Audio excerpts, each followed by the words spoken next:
Oke, assalamualaikum warahmatullahi wabarakatuh. Jumpa lagi dengan saya Freddy. Kali ini kita akan mencoba membahas tentang 5 cara cerdas mengatur keuangan finansial, terutama di era pandemi COVID-19. Sebelum masuk ke pembahasan, teman-teman bisa bantu support untuk subscribe supaya kedepannya bisa lebih giat lagi membuat konten-konten yang inspiratif, tentunya untuk membuat teman-teman lebih intinya lebih sering sharing seperti itu, sering sharing ya teman-teman ya, seperti itu. Oke, langsung saja. Di era pandemi ini tentunya banyak sekali kejadian tentunya ya mungkin lebih ke arah problematika dalam mengatur finansial ya.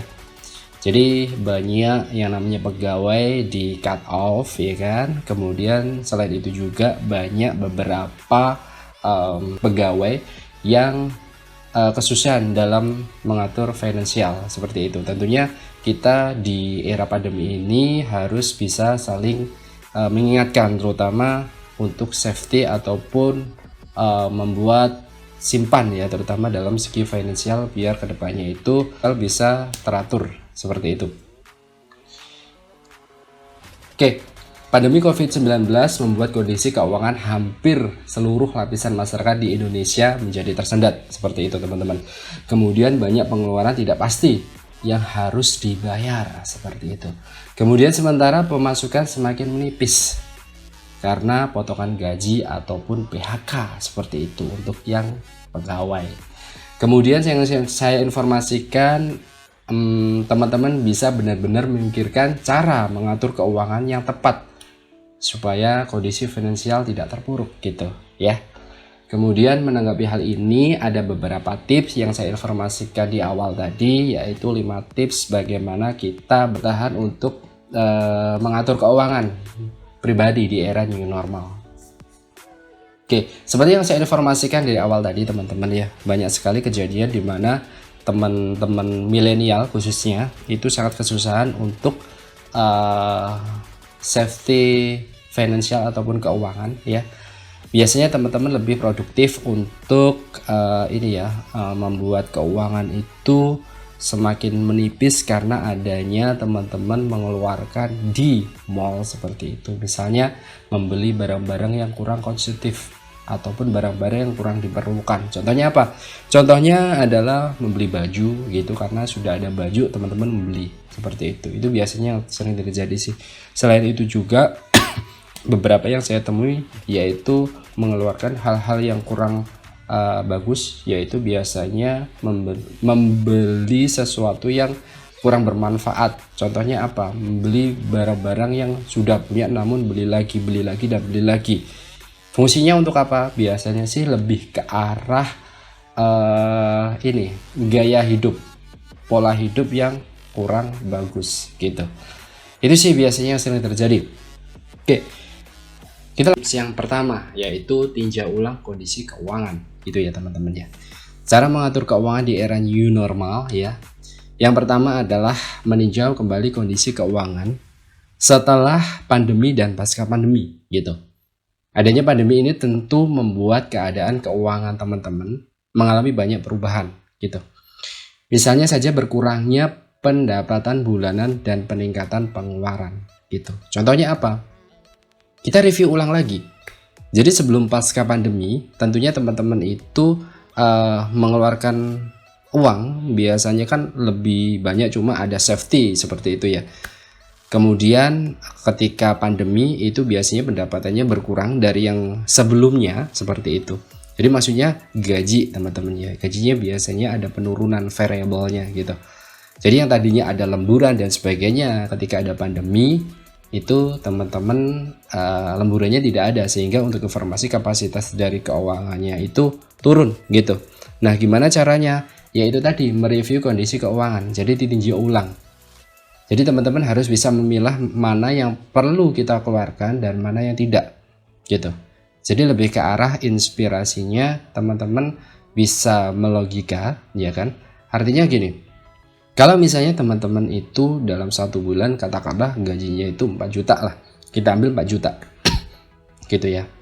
Nah, itu coba teman-teman ambil beberapa dialokasikan ke dana darurat gitu misalnya.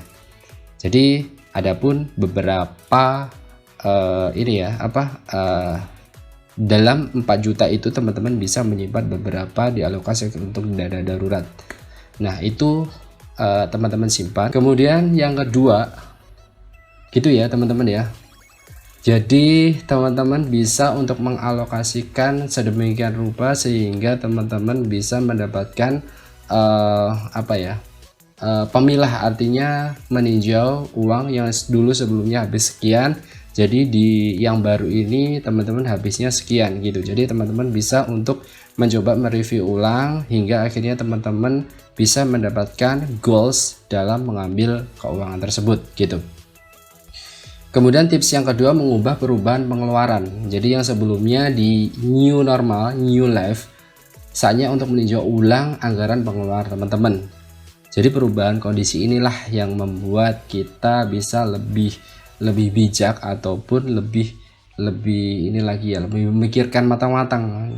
Kalau misalnya kita dulunya mengeluarkan uang itu tidak, artinya itu tidak sayang, artinya dalam bahasa Jawanya nggak eman-eman gitu. Sekarang teman-teman lebih produktif lagi, maksudnya lebih banyak safety ataupun banyak lagi yang disimpan karena era pandemi ini ya kan, karena memang toh nanti kedepannya ada apa gitu teman-teman, ada jaga-jaga gitu ya.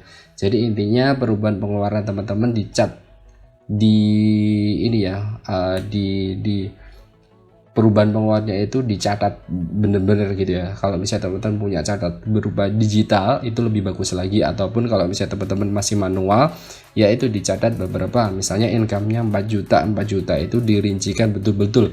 Kalau misalnya keluarnya untuk konsumsi apa gitu dicatat gitu ya, sehingga teman-teman di situ bisa manage dari finansialnya seperti itu ya. Jadi saran saya sih lebih ke arah rubahlah pengeluaran itu secara bijak sehingga nanti teman-teman mendapatkan income yang lebih banyak gitu ya, gitu. Kemudian untuk yang ketiga itu bisa dikumpulkan dana darurat. Nah poinnya ini itu poin ini yang memang lebih, kalau menurut saya itu lebih berat lagi ya. Karena apa? Dana darurat itu sangat penting gitu. Jadi teman-teman harus mempunyai prinsip, saya harus mengumpulkan dana darurat sebanyak mungkin. Tujuannya untuk apa? Untuk next time, untuk masa depan gitu. Jadi misalnya kalau misalnya teman-teman punya income katakanlah itu kita ambil 4 juta atau mungkin 3 juta gitu ya. Jadi persentasenya teman-teman harus lebih banyak dana darurat yang disimpan daripada dana untuk kebutuhan sehari-hari gitu. Nah itu sih. Kalau misalnya untuk persentasenya nanti di next video saja. Kalau saat ini kita membahas tentang bagaimana tipsnya aja, jadi dasarnya gitu. Kalau misalnya untuk menyeluruhnya nanti kita coba review lagi di next video gitu ya teman-teman ya. Sehingga nanti teman-teman kalau misalnya sudah ada dana darurat yang terkumpul, nanti kedepannya teman-teman tidak bingung ketika teman-teman ada sesuatu yang urgent hingga membuat mengeluarkan uang seperti itu. Kemudian yang terakhir, sadar digitalisasi. Maksudnya gini teman-teman, kalau misalnya sebelum new normal ini kan pengeluaran untuk akses internet biasanya nggak sebanyak di new normal ini ya kan. Nah contohnya apa? Ketika new normal ini teman-teman dipaksakan untuk mengakses digitalisasi. Contohnya kita ambil dari karyawan ataupun pegawai gitu. Ketika teman-teman WFH ya kan, work from home, tentunya teman-teman harus akses internet ya kan. Zoom, kemudian aplikasi meeting lainnya gitu ya. Selain Zoom banyak sekali aplikasi-aplikasi yang digunakan untuk meeting. Nah itu penting digitalisasi ya. Itu teman-teman bisa mengalokasikan dana-dana khusus. Maksudnya di mana? Maksudnya seperti ini teman-teman. Jadi ketika teman-teman sudah memikirkan alokasi ini, teman-teman tidak bingung ya kan. Seperti yang saya informasikan tadi, bahwasanya ketika teman-teman dalam bulanannya itu di era pandemi ini tentunya membutuhkan akses internet, katakanlah dalam 1 bulan 100.000, itu teman-teman dialokasikan dana 100.000 itu, atau mungkin lebih gitu, sampai 200.000 karena konsumtifnya itu banyak untuk akses digitalisasi untuk internet gitu. Kalau misalnya teman-teman biasanya pas istirahat juga mengakses beberapa video tentunya di YouTube dan lain-lain, ataupun teman-teman berselancar di media sosial contohnya TikTok, kemudian Instagram, kemudian Clubhouse dan lain-lain. Selain dari digitalisasi berbentuk internet, teman-teman pastinya juga butuh yang namanya membayar listrik. Nah, membayar listrik itu juga itu dana yang memang harus dikeluarkan teman-teman. Mungkin dalam satu bulan itu teman-teman habis 400.000 sampai 600.000, itu harus teman-teman alokasikan untuk pembayaran tersebut. Itu penting sekali diagendakan karena apa? Karena yaitu tadi, biar keuangan ataupun finansial itu benar-benar tertata gitu ya. Oke, mungkin dari sini saja teman-teman 5 poin untuk cara cerdas mengatur keuangan pribadi ya di era new normal. Ini sebenarnya sih dasarnya saja. Kalau misalnya untuk yang lebih konkret, lebih dalam lagi, mungkin insya Allah saya jelaskan di next video ya. Jadi sementara ini kita tutup saja karena ya itu tadi, ini pembahasan kalau menurut saya secara singkat dulu dasarnya. Yang penting adalah value dari teman-teman untuk menangkap apa yang saya ucapkan gitu ya. Oke, itu saja sih teman-teman. Sekali lagi saya minta dukungan teman-teman ya dengan support channel saya ya dengan cara subscribe, like, dan komen ya teman-teman ya. Oke, itu saja sih. Jika kurang lebihnya saya mohon maaf yang sebesar-besarnya dan bye bye.